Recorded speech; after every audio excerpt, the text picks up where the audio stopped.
নমস্কার বন্ধুরা, আজ আমি আপনাদের কাছে একটা নতুন রেসিপি নিয়ে এসেছি। সেটা হচ্ছে চাল কুমড়ার পাতা দিয়ে শুটকি মাছের বড়া। এটা আমি শীতল শুটকি দিয়ে করেছি, আপনারা চাইলে এমনি শুটকি দিয়েও করতে পারেন। তো এটার জন্য আমি পেঁয়াজ কুচি করে নিয়েছি কাঁচা লঙ্কা আর নিয়েছি রসুন। আর কাঁচা লঙ্কাটা আমি পেস্ট করে নেব। তারপর চলে যাব রান্নাতে। কড়াইতে তেল বসিয়ে দিয়েছি, তাতে নিয়ে নিয়েছি পেঁয়াজ কুচি। এদিকে আমি দুটো শুকনা মাছ নিয়েছিলাম, ওটা আমি গরম জলে ভিজিয়ে রাখবো অল্প সময়, তারপর 2-3 বার ভালো করে ধুয়ে নেব। তারপর আমি দিয়ে দেব রসুন আর কাঁচা লঙ্কার পেস্ট, তারপর দিয়ে দেবো একটু হলুদ আর দিয়ে দেবো স্বাদ মতো লবণ। আর সেই ধুয়ে রাখা মাছ দুটো আমি এখানে মিশিয়ে দেবো। বেশি নিতে হয় না, একটু নিলেই হয়ে যায়। তারপর এটাকে আমি ভালো করে কষিয়ে নেব। একটু সময় হাতে নিয়ে আস্তে আস্তে এটাকে কষিয়ে নিতে হবে। তারপর দিয়ে দেবো একটু গরম জল দিয়ে আরো কিছুক্ষণ কষাবো। তো মনে হলো নিচে একটু লেগে গেছে, সেই জন্য আমি আরেকটু পরিমাণে গরম জল দিয়ে দিলাম। গরম জল দিয়ে আমি ভালো করে কষিয়ে নেব। কষিয়ে এটা শুকিয়ে নেব। যখন শুকিয়ে এলো, তেল ছাড়তে থাকবে, তখন আমার মনে এটা হয়ে গেছে। এটাতে আমি আধা চামচ পরিমাণ চিনি দিয়ে দিয়েছি। এটা আমার রেডি হয়ে গেছে। তো এইভাবে আমি এটাকে কষিয়ে নামিয়ে নেব। তারপর চলে যাব নেক্সট স্টেপে। এটা হচ্ছে সেই চাল কুমড়ার পাতা আমি ধুয়ে জল ঝরিয়ে নিয়েছি।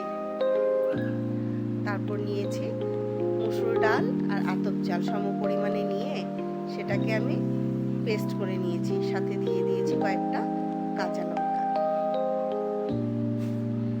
এটা আমাদের একদম স্মুথ পেস্ট করতে হবে না, এটা একটু দরদরা করে করলেই হয়ে যাবে। তো এটাতে দিয়ে দেবো স্বাদ মতো লবণ আর দিয়ে দেবো একটু হলুদ। দেখতে পাচ্ছেন বন্ধুরা, এটা এমনটা করলেই হয়ে যাবে। এখন আমি চাল কুমড়ার পাতা একটা একটা করে নিয়ে ওটাতে আমি সেই ভেজে রাখা শুটকি মাছের চাটনিটা একটু একটু করে দিয়ে আমি এটাকে রেডি করব। এটাকে আমি এইভাবে চারো সাইড থেকে ফোল্ড করে নেব।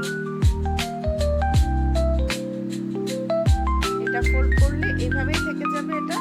এটাতে আর আমাদের সুতো বাঁধার বা কিছু করার দরকার নেই, এটা এইভাবে থেকে যাবে। তো দেখছেন বন্ধুরা, আমি এইভাবে এগুলিকে একটা একটা করে ফোল্ড করে নেব।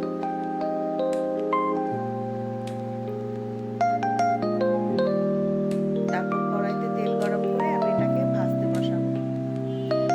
ব্যাটারটাতে একটা একটা করে দেব, এটা খুলে যাবে না। ওইভাবেই আমরা লাল করে ভালো করে ভেজে নিতে হবে।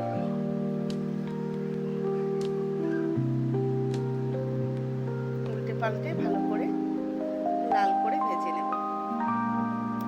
আর গ্যাসের ফ্লেমটা লো টু মিডিয়াম রেখেই আমরা ভাজবো।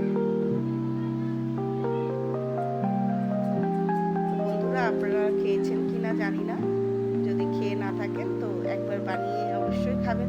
অবশ্যই যারা শুটকি মাছ পছন্দ করেন, যারা শুটকি মাছ পছন্দ করেন না তারা তো খেতে পারবেন না।